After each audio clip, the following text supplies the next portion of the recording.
Here at Whirlwind Family Farm, this is me prepping a bed. It's pretty much we do the same for all. There's a few more steps because this is carrots and the soil needs to be extremely soft and malleable. What I do is I take a paracord attached to a bungee hook cord and hook it on the end of our stakes so that when I'm done, this can be taken up. We used to use nylon string that stayed there year round, and I just ended up tripping over it. And one of the things I like to do is take my stirrup hoe one more time, go lightly over the top of those beds to make sure we've got all the weeds removed. Then I come in with a leaf rake and remove any debris along the top. Now, I will tell you, if I'm planting out of a seed tray, a lot of that material there breaks down, ends up being good compost itself, and I'll leave it. But in this case, where I'm using that little earthway seeder, I just want to get that debris off the surface.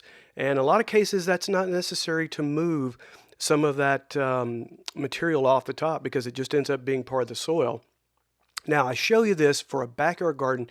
You don't need a big broad fork. You can use a garden fork to come in and loosen, especially for carrots. I like to have that 5 to 6 top inches very loose when I'm planting carrots because I want them to grow straight and look like a carrot. Now, this is me using a more commercial level broad fork.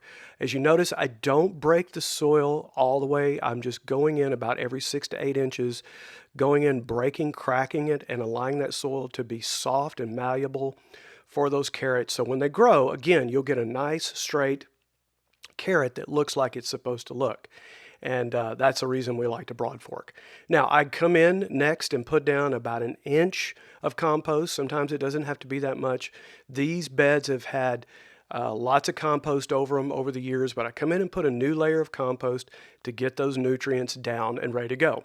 And once that's done, I'll just take my leaf or take my garden rake, come in and make that as level and smooth as possible because we're about to use our seeder. Then I'll come in one more time with a leaf rake, which has those little soft tines, and really come in and fine tune it to make it as level and smooth as possible for that little earthway seeder. Now you see me going in with my carrot seeds, going in with earthway seeder, getting those planted. And remember, that's something you don't have to do. You can do this with your finger. That's 1/4 of an inch deep. You can literally take a stick of your finger, and if you have these smaller rows, it's easy to be done by hand, and you don't have to go to the expense of buying a seeder like I have here. And then the final thing is we have to have water. And again, whether you're top watering or you're using a drip line, we use drip lines out here for our main watering system, but I will tell you, with germinating carrots, you have to make sure the entire row is kept wet for up to 10 days. So it is a little labor intensive. And the reason I top water, despite the fact I have drip lines, is because drip lines can leave a circle that's about 8 to 6 inches around and not cover every single area where those little seedlings are. Now, once they get established, the drip line is fine. So that's pretty much our procedure for getting a bed ready and prepped. So what I've just shown you is the full process of planting carrots.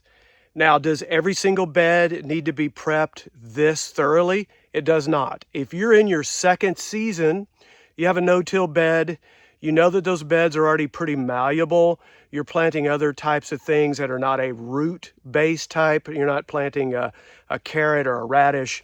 Maybe it's going to be something more like peas, or it's going to be an okra, something that's going to go in. You may not have to go in and broad fork every single year. I always go in, if I can get my finger down 3 to 4 or 5 inches at ease with no problem, it probably does not need to be broad forked. But in the case of carrots, I do broad fork every single year, as you just saw me do. It just keeps that soil very soft and malleable down to 6, 7 inches so the carrots simply grow straight down and look like a carrot's supposed to look. So, and you also see that I put down the drip lines, which is something you don't have to do. You certainly can do a soaker hose, or you can come in and top water. I will tell you, with carrots, to get a good germination, you need at least 10 days. They're going to have to stay wet and top watered for a good 10 days. I know that's a tough thing to do, but some people will come in with row covers, and in a small backyard garden, it's easy to do that. You can go find a row cover, put it over, and it locks that moisture in. But that's the key with carrots. You have to keep them wet. They're one of the more labor-intensive things that we plant out here. I'll be out here 3 to 4 times today to top water these to make sure they don't dry out. So blessings over you, your family, your garden. We're going to take you through all the steps this year as we go through that gardening process and a simple gardening process for you and your backyard garden. Talk to you soon. Blessings from Whirlwind Family Farm.